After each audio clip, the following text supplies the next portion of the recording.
bà sẽ đây trong ngày hôm bảo dương ở thế còn dương nào có hàng tỷ mê ba bảo dương tích ngày đi ngày dân lây cho này rụp một mấy dương miền của protein trans sản phẩm Việt thôi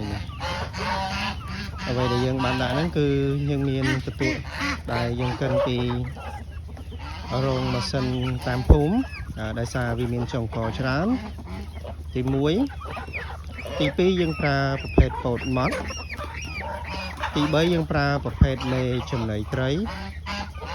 ហើយទី4គឺយើងប្រើពពោះដង្កូវ BFF ដើម្បីបង្កើននូវប្រូតេអ៊ីនទៅកាន់មេបា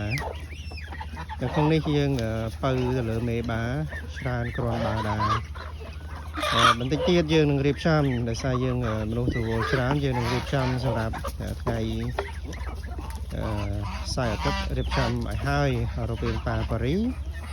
ហើយនឹងពពុះ King ដើម្បីឲ្យដាច់ចល័យពីគ្នាអញ្ចឹងណាដើម្បីមើលទៅវាស្អាតកាលណាយើងមើលចេះទៅវាចម្រោះចូលគ្នាហើយកងាននេះក៏យើងត្រូវរៀបចំដាច់ចល័យពីគ្នាដែរទី1កងានសម្រាប់ប្រកាសជាមួយមេស្រែយើងដាក់ផ្សេងកងានដើម្បីប្រកាសជាមួយនឹងពពុះបាតោគ្នាវាយើងដាក់ផ្សេងដោយសារបច្ចុប្បន្ននោះ